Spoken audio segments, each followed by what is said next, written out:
For a lot of people, particularly a sweep like today is traumatic.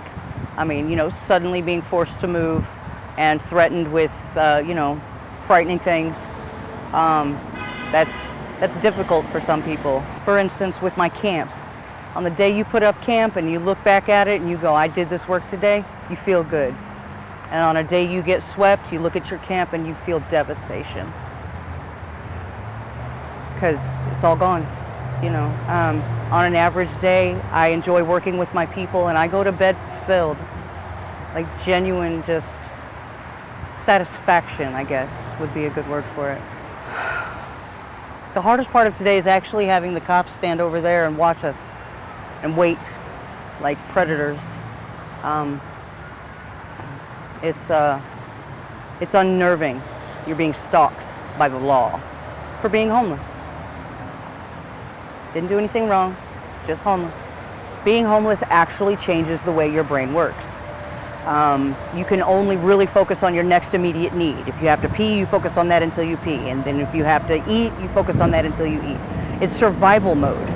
When you have stability, a place that you can call home, even if it's just a campsite like this one, it alters the way your brain works so that you can think, so that you can plan ahead, so that you can try to build a future and get out of the situation you're in.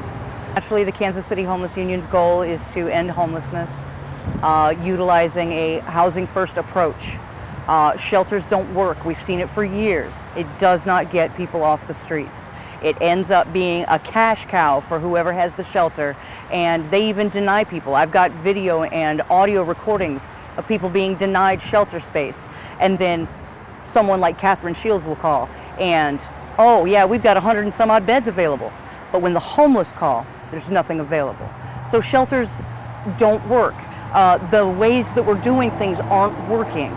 But we can try the housing first approach, which can work.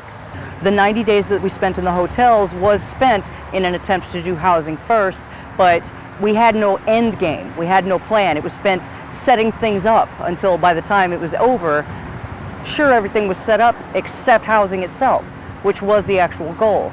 So that didn't really work.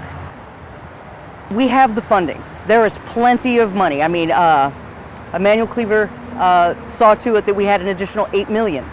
Where's that money going to go? What can we do with that? Giving it all to shelters or giving a large chunk of it to shelters, it's not going to work. We've seen it, we know. But if you gave it to us and allowed us the opportunity to put forth our plan that we had from the beginning, to have the homeless work, to have the homeless fix up houses that they can live in, it eases all of the things that we truly, really needed. And allowing us to do that would be our seat at the table.